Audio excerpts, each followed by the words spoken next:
So, good afternoon, good evening, good morning. Big up to everybody watching the show. Make sure you stick a like on this video. It is Saturday, Suave Saturdays. Yes, the sun is shining.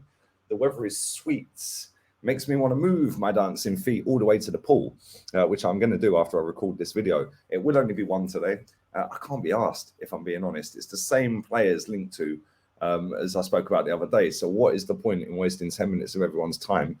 Or 15 minutes of everyone's time. So we're going to talk about Stan Kroenke, Josh Kroenke, Mikel Arteta. There is a story doing the rounds that Mikel Arteta is growing ever frustrated at the ownership of the football club. Before we get into talking about that, big up to everybody who watched the video yesterday. If you haven't, go and check it out, people, and make sure you show it some love. Make sure you get over 1,000 likes on this video. Come on, you're slacking on the last one. So make sure you are liking this video. Make sure you're sharing it around. And thank you to everybody who does drop the donations in. You lot are crazy on donations, by the way. This channel, for the size of it, the amount of interaction, the amount of donations, the amount of views, it's almost like I've got 5-6 times more subs. Because when I look at channels that size, we're outperforming that. So big up to every single one of you guys that does do all of that. Comments, super chats, likes, shares, views. It's all off the charts. So big up to all of you lot. Cheers, guys, in the Ray Parlour voice. Cheers. Anyway, let's talk about Stanley. Josh and Stan Kroenke. The story doing the rounds today, broke last night actually, was that Mikel Arteta is growing frustrated by Arsenal's indecision in the transfer market. The Kroenkes want to sign off every single deal. Mikel Arteta is growing ever frustrated because it means he can't complete the signings that he wants until they decide actually yay or nay. Now, I did have to have a massive laugh and a smile. I've watched a couple of other people's videos, and it's just hilarious. It's funny watching some social media platforms that are sitting there, oh, Kroenke out, Kroenke out. Well, Kroenke is in charge of the process that you've all been telling me to back for the last nearly 3 years. So why are you Kroenke out? And at the end of the day, he's given this manager £250 million. Oh, but it's not from his own pocket. Who cares? We moved to be self-sufficient. We're self-sufficient. So why do you want an owner now, like an Abramovich type or a Sheikh Mansour that just throw money at it? That's not what you wanted. That's not what you want. You were laughing at Abramovich the other week. So, apparently we had a great owner in comparison to Roman Abramovich the other week. So I don't get why anyone's sitting there moaning about the owner. Me personally, this story is the biggest load of rubbish I've ever heard in my life. And I've said that quite a few times since these transfer stories have been doing the rounds, because it's very easy to make a story up. It's very easy to put this out there. It's very easy to divert the attention away from Mikel Arteta. It's very easy to spread the PR that the club want to spread. Now, let's be real. Stan and Josh Kroenke are not leaving. They're not going. They're not going to be forced out of this football club because there's not enough people that bother to turn up to protest. All well and good giving it all the lip service online with your tweets and all that, innit? But when it comes to actually turning up to a protest, nobody bothers. And do you know why? Because most of the people that are sitting online chatting absolute rubbish and tweeting Kroenke out, Kroenke out. Most of them, number one, don't live in England. And number two, don't ever go to games. So you're not going to fly over from Australia or America to go and do a protest, are you? So whilst you can still vent your anger, you can still vent your frustration and your opinions on the ownership, there's no point tweeting Kroenke out, Kroenke out, Kroenke out if you're never going to bother to do anything about it. It's mad. I don't get it. People are sit there in the comment section while I'm saying this going, yeah, but you want the manager out and you don't go to games and you live abroad. Yeah, the difference is I've got a platform that gets over 1 million views a month and I actively try and use it to raise the standards of this football club. I couldn't care less who the owner of this football club is. Genuinely couldn't care. Yeah, at the end of the day, we have spent more money than Liverpool. How are Liverpool so good? How are Liverpool in title race every year? How are Liverpool in Champions League finals and semi-finals every year? How are Liverpool winning cups this season? How is it possible that they get to the latter stages of every tournament? How is that possible when we've spent more than them? How have we spent more than Chelsea? Yet Chelsea seem to win every season pretty much something, didn't they? How is that possible? Yes, we don't have the money of a Sheikh Mansour or a Newcastle with the Saudi group, but neither do Liverpool, neither do Chelsea, and they can still compete. So maybe, just maybe, It's to do with management in terms of on the pitch, in terms of technical director, in terms of CEO. And yes, that all comes back to the owner. But I've said this a billion times before. When you have a fan base that accepts dross and accepts mediocrity, the owner is going to serve you up exactly what you accept and what you think is the standard. So, for example, Mikel Arteta as manager, everyone's got their pants around their ankles, they're stuck to their bed sheets. Oh, Mikel, oh, he's the best looking Spaniard we know. Oh, yeah. Oh, my God. Oh, he's got nice drip. You lot are drips. And it's kind of funny because now, fast forward 2.5, 3 years later, it's now stories breaking that, oh, the Arsenal boss is getting angry. Absolute rubbish. This is just more PR for Mikel Arteta. So then when we don't do what's required for whatever reason, yeah, whether that be the owners, whether that be Edu, whether that be Vinay, whether that be the players don't want to come, whether that be Mikel Arteta picking players that are not adequate enough to get us to a title, the diversion tactic could be straight onto the ownership, and the ownership ain't going anywhere. Because as soon as they drop one player that you lot tend to like, all of a sudden, brush it under the carpet, we move. And the reason I know this is I've seen it year in, year out since Wenger was here. You know, one signing, Mesut Ozil. Oh, I've got something special for you. Yeah. Oh, look, he smirked in an interview. You absolute weirdos. Yeah, then we signed Ramsdale and Martin Odegaard when everyone was supposed to protest after the Brentford game, at the Chelsea game at the Emirates. All of a sudden, Odegaard's in. Everyone's now cool. And this is what I say about the standards of the football club being in the gutter. Martin Odegaard might look pretty on the eye when we're at home and having 70% of the ball. As soon as that guy gets pressed and we don't have 70% of the ball, he ain't that great, is he? Yeah, he ain't that good, is he?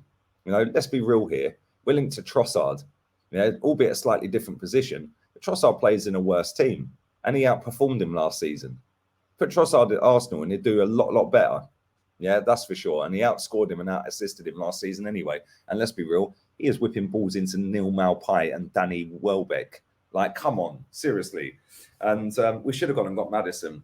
But Maddison's not good enough, apparently. Maddison wasn't part of Project Youth. But now we're linked to players that are 27, 28, 24, 26, 25. How? They're not Project Youth. We've just signed up a 30-year-old, Mohamed Elneny. We're going to sign up Eddie Nketiah, who does fit Project Youth, but ain't good enough. And this is what I'm saying. People are accepting this. People are putting out there that Mohamed Elneny, oh, he's a good backup. I couldn't care less if he's a good backup. How about get a good first 11 before we start talking about backups? Yeah, how about that? You know, people said when I was moaning about Elneny signing, oh, but if you look at James Milner, how are you comparing Elneny and James Milner? James Milner is light years clear of Mohamed Elneny as a footballer. What are you talking about? Oh, but you need these squad players like Divock Origi and people like that. Turn it in. Yeah. Liverpool went and sorted their first 11 out and then the bench. Yeah. Yes, Divock Origi was there when Klopp turned up, but how many times has that guy been a first team starter? He hasn't. Yeah. How many times has he just been sat on the bench for about 6 months? Yeah. Now that's all well and good with Mohamed Elneny.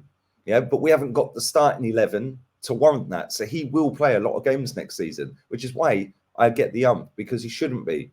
He should be a player like at the end of this season where you've got an injury to Thomas Partey, bang, you've played 7 games now, mate. Yeah, not 27 games, which he played the season before, and 20 odd that he'll play next season, because he will. He will be playing over 20 games next season. I will put money on it with anyone. He plays over 20 games next season. You know, we've got Granit Xhaka signed up to a new deal. Why? I don't understand. Now, this club says it's Project Youth. It says it's this. It says it's that. Yeah, at the end of the day, Stan Kroenke's not withholding funds. Yeah, and Mikel Arteta would not have signed a new contract to this football club without knowing what the plan is for the summer. We've already heard, which all the top gooners and super fans have been peddling out, we have a clear plan for this summer. Well, if we've got a clear plan for this summer, then why is this story breaking? Oh, of course, because all of a sudden there's 7 teams in for Gabriel Jesus. So now we're not going to get him because Madrid won him. Chelsea won him. So now we're going to miss out on our number 1 target because he's got ambition. He won't come to Arsenal. So now it's, oh, well, we're not acting quick enough to get the Jesus deal in, to get it over the line. So now what we'll do is we'll peddle this story that it's the owner's fault. And then what everyone will do is they'll forget it's Arteta. No, how about he ain't coming to us because we ain't that great? How about that? Yeah, how about if you lot raise the standards with me and other people that want this manager out, want Edu out, want Vinay out, don't really care who the owner is. I've said that before. Yeah, yes, I'd prefer an owner like Sheikh Mansour or like a Roman Abramovich. But at the end of the day, this owner has given this manager a lot of money. Yeah, and look at the crap we have signed. Like, real talk. Look at the crap we signed. It's mad. It's absolutely insane. But this story is a diversion tactic. To divert away from the fact that he's going to end up at Chelsea or somewhere. I just find it funny. And people fall for this rubbish every single summer. They fall for all the stories every summer, which is why when I do the transfer videos, I sit and I say whether I think it's going to happen. I say whether I think it's a made-up story. I say whether I think there's any basis to it. And it's the same with this. At the end of the day, Stan and Josh Kroenke will sign off every deal. Yeah, let's not forget that. They will be the ones that sign off every single deal, regardless of whether it's Mikel Arteta, Unai Emery, Arsene Wenger, or anyone else after Arteta. They are the owners of the football club. Every deal will have to go up through them at some point, up the chain. We'll be interested in a player. We'll go and do the deal with the player. We'll then do the deal with the club. And then it'll be, right, before this goes through, Stan or Josh, it'll probably be Josh, this is what we're doing. And they'll be kept in the loop all the way through it. And then it's yay, nay, or bollocks, isn't it? Yeah, so I don't know why people want to rewrite history and rewrite all of these things that are pretty simple. They're in black and white. You don't need to rewrite them, just read them. Yeah, the fact and reality is they will sign off every single deal. Mikel Arteta signed a new deal. What you're telling me, he didn't ask how much he's getting in budget, didn't ask what the plan is for the summer. If that's the case, then sack him now. It's embarrassing. Now, I don't understand why people don't grasp this and why they just believe every crap story that's written by mostly crap journalists. It's actually mad. We are going to sign players. We are going to get rid of a few players. Maitland-Niles is linked to a move to Nottingham Forest today. I do think he will leave. Whether it's Forest, I don't know. He will leave. Becky B will be leaving. There's going to be Torreira probably leaving. There's going to be Lacazette's already left. Pepe's probably going to leave. There'll probably be a few others that will leave. So, we are going to have money to spend. The transfer window has officially been open one day. Yeah, the only reason this story is doing the rounds is because there's 6 or 7 teams in for Gabriel Jesus. Yeah, and we ain't getting him. So now it's, oh, well, we're blaming the owners because they didn't act quick enough. Absolute crap. Yeah, Gabriel Jesus said he wants to go on holiday and he'll think about his future while he's on holiday. He has an idea of where he wants to go. But at the same time, if you think that this story that came out about us wanting him and then talking to him and his agent saying, yes, we've had talks with Arsenal, yeah, blah, blah, blah. If you think that these other clubs weren't interested then you are deluded. All of a sudden they're reading a newspaper. Oh, Arsenal, get them on the phone. Get them on the phone. What, is that how you think it works? Because I think a lot of people do think that's how it works. Oh, they've read it in the paper that Arsenal want this player, so they'll ring the player. They're already in for the player. It just weren't put out to the media because it's to make it sound like, oh, Mikel Arteta's a genius. Yeah, then all of a sudden, it's now not going his way because there's bigger and better clubs in for him. And all of a sudden, oh, the owners are dragging their heels. They're taking forever. Oh, poor Mikel. Oh, he didn't get his #1 target. Oh. And then what happens is he gets more protection because this dopey fan base, Muppet fan base, will then divert all their efforts towards Stan and Josh Kroenke instead of diverting it to actually sack this manager, sack some of these players, sack Edu and Vinay, and start again. But until people grow a set, until people start doing it en masse rather than in dribs and drabs, we're always going to have this issue. And we're always going to be sat here as a nearly team, a team that can nearly be good. Yeah, instead, the fans hold this club back, and they have done for many, many, many years. And until the fans unite in, maybe not unite, but until maybe 30% of this fan base have the attitude I have towards this football club, we ain't going nowhere apart from further down the table. And yeah, it is what it is. But anyway, we are linked to a few players, Trossard being one of them. I like him. I think he's a good player. I've said this for a number of years, actually. I think he's a really good player. Had a good season last season, got better and better. Every season he's been at Brighton, quite cheap as well, 15, 16 million. I'd buy him. I think he's good.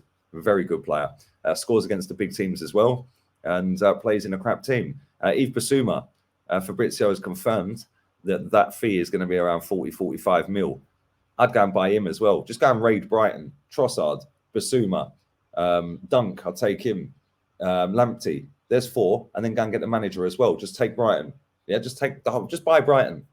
Just buy it. How much for the club? Yeah, Control Alt Delete. Just finish it. But there we go. What do I know? I'm negative. But I'd love to know your thoughts on Josh, Stan Kroenke, Arteta dilemma. Do you agree with me that it's all a load of rubbish, or do you actually think there is some truth in this? You tell me. Leave it in the comment section down below. Big up to everybody who's watched the whole video. Make sure you stick a like on the video. Make sure you share the video around, and make sure you put your comments in and the donations via the thanks if that's what you want to do. I will reply to every single one who does drop a donation in. It might not be immediately, but I will reply, and have done for everyone that has done that before. But I'm going to go to the pool and top up this beautiful golden tan that I have, and fully in the mud, people. It's a mud Saturday. I'm going to go and bask in the ambience. All have a wonderful day. I won't be back again. That's why I made this this video a little bit longer. So I'm done for the day, and depending on how I feel tomorrow, I might do 2. I might just do another longer one. I don't know. Maybe I should just do 1 longer video every day. And I don't know. We'll see. We'll see. See how I feel. Have a wonderful evening, and make sure you smash the likes up, people. And big up to everyone who's been dropping the donations in via the thanks option down below. So yeah, we're gone. Laters.